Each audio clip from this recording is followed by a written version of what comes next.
தீபாவளினாலே திருவிழாவாக இருக்கும். ஒரு பக்கம் வெடியாக வெடிச்சிட்ருப்பாங்க, இன்னொரு பக்கம் திரையரங்குகள் பக்கம் பெரிய கூட்டமாக இருக்கும். அஜித், விஜய், ரஜினி, கமல் அப்படின்ட்டு பெரிய நட்சத்திரங்களோட படங்களை பார்த்து ரசிக்கிறதுக்குன்னே மிகப்பெரிய கூட்டம் இருக்கும். அங்கே போட்டியும் இருக்கும், பொறாமையும் இருக்கும். என் தலை படம் தாண்டா பெருசு, என் தலைவர் படம் தாண்டா பெருசுங்கிற சண்டையும் இருக்கும், வாக்குவாதமும் இருக்கும். ஆனால் இந்த கடந்த ஒரு 2-3 வருஷமாக இந்த மாதிரி பெரிய ஆர்டிஸ்ட் படங்கள்லாம் வர்றதே கிடையாது. திரையரங்குகள் பட்டம் ஃபேமிலி கூட்டம் அப்படிங்கிறது ஒன்று இருக்குது. அது ரொம்பவும் குறைஞ்சிருச்சு இந்த திருவிழா காலங்களில். இன்றைக்கி திரையரங்குகளில் நான் பார்த்த கூட்டம் அப்படிங்கிறது யூத்து தான். குறிப்பாக இந்த டியூட் மூவியை பற்றி தான் இன்றைக்கி நம்ம பேச போகிறோம். ஸோ இந்த படத்தினுடைய கதைக்கு போகிறதுக்கு முன்னாடி நம்ம சேனலை சப்ஸ்கிரைப் பண்ணுங்கள். கதை இதோ. காதலிச்ச பொண்ணுக்கு திருமணம் அப்படிங்கிறப்ப தடுக்க போகிறாருன்னு எதிர்பார்த்தா இல்லை, எதுக்காக என்னை கழட்டி விட்ட அப்படிங்கிற ஒரு கேள்வியை கேட்குறாரு. அங்கே பிரச்சனையாவது தாலி கைக்கு வருது. அதுவே சென்டிமெண்ட் எமோஷனாகி சண்டையாகி அடித்து ஜெயிலுக்கு அனுப்பிச்சி வைக்கிறாங்க கதாநாயகனை. அவனை காப்பாற்றுறதுக்காக மாமன் பொண்ணு வராங்க கதாநாயகி. பால்வளத்துறை அமைச்சர் தான் சரத்குமார், அவருடைய பொண்ணு தான் மமிதா பாஜு. ஸோ பிரதீப் ரங்கநாதன், மமிதா பாஜு நண்பர்களாக பழவிட்டு இருக்காங்க. ஸ்கூலில் படிக்கிறப்பும் காதல் தோல்வி, காலேஜ் படிக்கிறப்பும் காதல் தோல்வி அப்படிங்கிறப்ப நான் தான் இருக்கேன்ல அப்படின்ட்டு கதாநாயகி மெட்ரோ ட்ரெயினில் ப்ரப்போஸ் பண்ணுறாங்க. காதலை ஓகே அப்படின்னு சொல்கிற கதாநாயகன் போகிற வழியிலே ரோட்டில் வலுக்காட்டி நிற்க வச்சு, இங்கே பாரு, நீ அங்கே வருத்தப்படக்கூடாது அப்படிங்கிறதுக்காக தான் உன் காதலை ஏற்றுக்கிட்டேன், பட் உன் மேலே எனக்கு 0 ஃபீலிங்ஸ் தான் அப்படின்னு சொல்கிறாரு. கடுப்பாகிற கதாநாயகி சொல்லாமல் கொள்ளாமல் ஊரை விட்டே கிளம்பி போகிறாங்க. படம் பார்க்குற நமக்கும் தெரியாது எங்கே போகிறாங்க அப்படிங்கிறத. இந்த இடத்துல நம்ம ஒரு முடிவு பண்ணிடுவோம். ஓகே, அப்போ கதாநாயகனுக்கு எப்படியோ ஒரு ஃபீலிங்ஸ் ஒன்று வரும், அவன் அந்த பொண்ணை தேடி போவான், கிட்டார் எடுத்து வாச்சிருவான் அப்படின்னு நம்ம யோசிப்போம். ஆனால் அதுதான் இங்கே நடக்கலை. கதாநாயகனுக்கு ஒரு ஆக்சிடென்ட் ஒன்று நடக்க அவனுடைய சாவை தொட்டு பார்க்க போகிறப்ப கண்ணு முன்னாடி கதாநாயகி ப்ரப்போஸ் பண்ணது மட்டும்தான் தெரிய வருது. உடனே முடிவு பண்ணுற கதாநாயகன், கட்டுனா கதாநாயகி தான் கட்டுவேன் அப்படிங்க. சரத்குமாரும் தான் பொண்ணு கல்யாணம் சிறப்பாக நடக்கணும் அப்படிங்கிறதுக்காக ஓகே அப்படின்னு பொண்ணுக்கிட்ட கேட்டுட்டு முகூர்த்தத்தை முடிவு பண்ணுறாரு. கல்யாணத்துக்கு வரக்கூடிய மணமகள் பஞ்சாயத்தும் பாக்கெட்டில் போட்டு எடுத்துகிட்டு வராப்புல. ஹீரோ கதாநாயகியை பார்த்த உடனே முத்தத்தை பரிமாறணுங்கிற ரேஞ்சுக்கு உள்ளே போக வாயை மூடிட்டு உட்கார வச்சு, நான் வேற ஒருத்தனை லவ் பண்ணுறேன், அன்னைக்கு நீ என்ன வேணான்னு சொன்ன, இன்னைக்கு நான் உன்னை வேணாங்கிறேன், நீ தான் எங்கள் காதலை சேர்த்து வைக்கணும் அப்படின்னு சொல்கிறாப்புல. ஓகேன்னு முடிவு பண்ணுற கதாநாயகன் அவனை வர சொல்லு அப்படிங்க.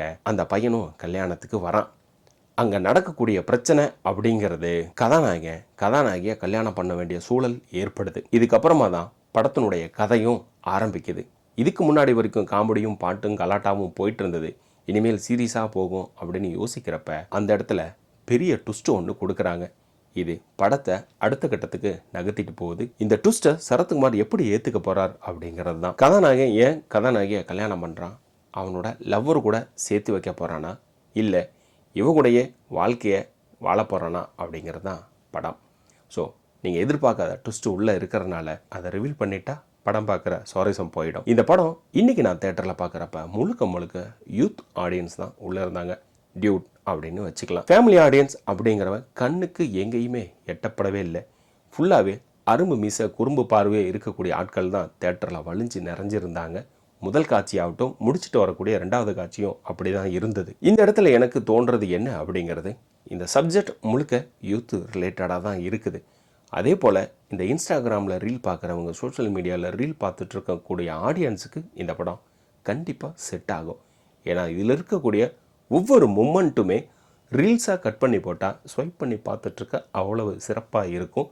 இது ஃபேமிலி ஆடியன்ஸுக்கு செட் ஆகும் அப்படிங்கிறது டவுட்டு தான். இன்னொன்று குறிப்பாக சொல்லணும் அப்படிங்கிறது பிரதீப் ரங்கநாதன் அவருக்கு. பருத்தி வீரனில் கதாநாயகன் சிரிச்சுக்கிட்டே இருப்பான்.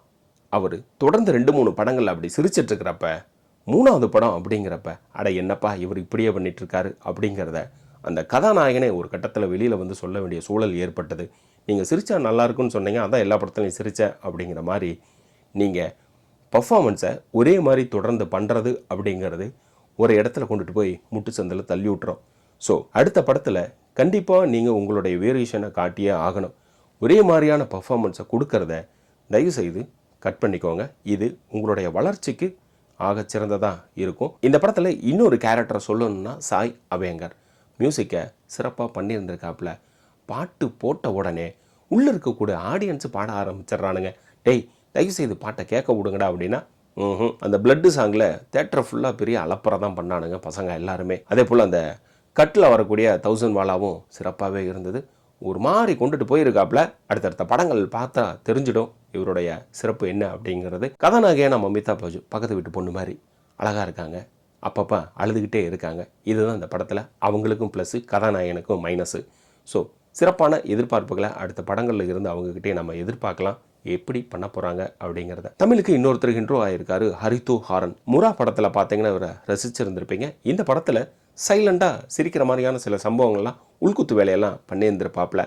இவரையும் நம்ம ரசிக்க ஆரம்பிக்கலாம் அடுத்தடுத்த தமிழ் படங்களை இவரை பார்க்க வரப்ப. இதே போல் பரிதாபங்களில் வரக்கூடிய அந்த காமெடி ஆர்டிஸ்ட் இதில் காமெடி பண்ண வச்சுருந்துருக்கலாம். ஃப்ரெண்டு சென்டிமெண்ட்டாக உள்ளே எடுத்துகிட்டு போயிட்டாங்க. ஸோ இந்த தீபாவளிக்கான இந்த படம் யூத்துக்கான ரீல்ஸு தான். சகுட்டு மேனிக்கு தள்ளி விட்டு பார்த்துக்கிட்டே இருக்கலாம். நீங்கள் சிரிக்கிறதுக்கு நிறையா உள்ளுக்குள்ளே இருக்குது. ஒவ்வொரு மூமெண்ட்டும் தான் ரசிக்க முடியும். வெளியில் வந்ததுக்கப்புறம் எல்லாம் மறந்து போயிடும். ஸோ இந்த ரிவ்யூ பற்றி உங்களுடைய கருத்துக்களை கமெண்ட்டில் சொல்லுங்கள். அதே போல் நம்ம சேனலில் மற்ற படங்கள் ரிவ்யூ இருக்குது, அதுவும் பாருங்கள். மறக்காமல் சப்ஸ்கிரைப் பண்ணிட்டு மற்றவங்களுக்கும் ஷேர் பண்ணுங்கள்.